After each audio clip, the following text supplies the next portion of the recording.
नमस्कार। इनसे मिलिए, इन गिलहरियों से, प्यारी प्यारी गिलहरियों से। इनके बारे में कहा जाता है कि ये लोग जब राम सेतु का निर्माण हो रहा था तो ये लोग भी अपनी शक्ति सामर्थ्य के हिसाब से, देखिए ये बिस्किट खा रही हैं, इनके लिए बिस्किट रखा गया है, बहुत अच्छी ये देख लेके भाग रही हैं। तो इनके बारे में कहा जाता है कि जब राम सेतु बन रहा था तो ये भी श्री रामचंद्र जी का मदद करने के लिए आतुर थी, और जितना इनके हाथों से बालू उठता था, मुंह से हाथ से जितना होता था वो उठा उठा करके ले जा करके वो समुद्र में डालती जाती थी। श्री रामचंद्र जी बड़े ही स्नेह से इन्हें देख रहे थे कि इस हाथों से कुछ भी नहीं जा पा रहा है, एक दो दाने ही बालू पहुंच रहे हैं, लेकिन फिर भी ये बड़ी लगन से सेतु बनाने में लगी हुई है। तो श्री रामचंद्र जी इन्हें गोद में उठा करके प्यार से उनके हाथों से सहलाए। तो आप देखेंगे कि इन गिलहरियों के ऊपर माथे से लेकर के पूरे पीठ पे 3 धारियाँ आपको दिखाई देंगी। ये 3 धारियाँ श्री रामचंद्र जी का आशीर्वाद के रूप में कहा जाता है कि इन्हें श्री रामचंद्र जी का आशीर्वाद मिला है। बहुत आनंद भाव से खा रही हैं ये। आप गिलहरी को खाते हुए एंजॉय कीजिए, देखिए। तब तक से मैं आपको एक छोटी सी कहानी आप सभी को सुना रही हूँ। छोटू और मोती खरगोश दोनों घूमने निकले। उनकी माँ कहने लगी, बच्चों बहुत दूर तक मत जाना, बहुत जल्दी ही घर वापस आ जाना। माँ तुम हमारी चिंता ना करना, हम जल्दी ही घर वापस आ जाएंगे।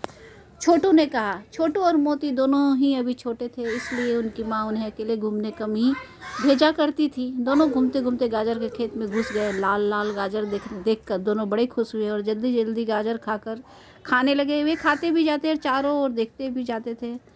मीता लोमड़ी ने छोटू और मोती दोनों के खेत में घुसते हुए देख लिया। मोटे ताजे खरगोश देखकर मुंह में पानी भर आया। आज तो सुबह सुबह बड़ी अच्छी दावत हो गई। उसके मन ही मन का अपने मूँछों पर हाथ फिराया। मीता चुपके चुपके दबे पांव छोटू के पीछे जा पहुंची। वह अभी उसे पकड़ने के लिए लपकी ही थी कि सामने बैठे मोती ने मीता को देख लिया। तुरंत उसने छोटू को अपनी ओर पकड़कर खींचा और वे वहां से भाग छूटे।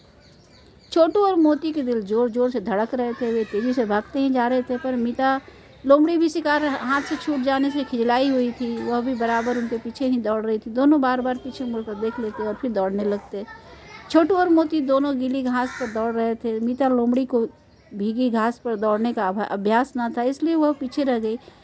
भागते भागते छोटू और मोती दोनों नदी के किनारे पहुंचे। थोड़ी देर बैठकर दोनों सुस्ताए ही थे कि तभी उनकी दृष्टि दूर से आती मीता पर पड़ी। अब क्या करना चाहिए? छोटू ने कहा। घबराने से तो काम चलेगा नहीं भाई, हमें धैर्यपूर्वक अपने बचाव का उपाय सोचना है। जो आपत्ति आने पर घबरा उठते हैं वह कभी उन पर विजय प्राप्त नहीं कर पाते। मोती बोला। तभी सहसा मोती की निगाह घास में बने एक गड्ढे पर गई।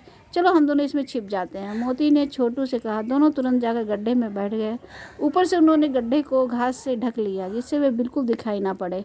मीता लोमड़ी वहाँ आई और तो चारों ओर देखकर थक गई, पर कहीं भी उसे छोटू और मोती दिखाई नहीं पड़े। वह बड़ी निराश हुई, दुखी मन से वापस लौटने लगी। वह बार बार अपने को धिक्कारती जा रही थी। कैसी अभागी हूँ मैं, दो मोटे ताजे शिकार खो बैठी, एक को भी पकड़ ना पाई।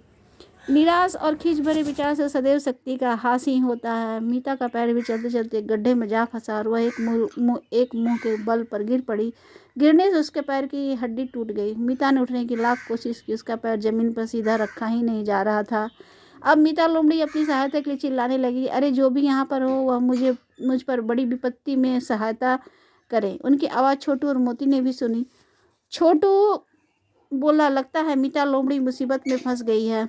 मुसीबत में पड़े की सहायता हमारा धर्म है, चाहे वह शत्रु हो या मित्र। मोती बोला। चलो चलकर देखते हैं हम क्या सहायता कर सकते हैं। छोटू ने भी अपना सिर हिलाते हुए कहा। दोनों ने जाकर देखा तो लोमड़ी पड़ी कराह रही थी।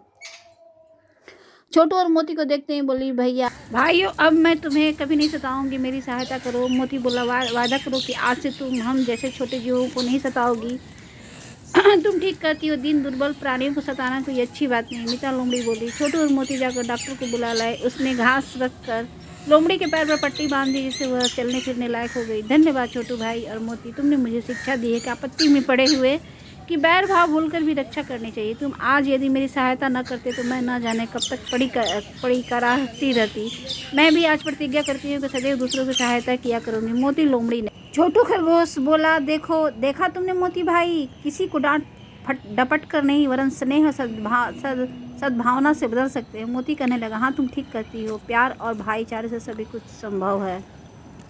तो ये छोटी सी कहानी कैसी लगी? इसलिए जानवरों से प्यार करते रहना चाहिए। पशु पक्षी हमारे प्रकृति के सौंदर्य हैं, यह ख्याल रखें।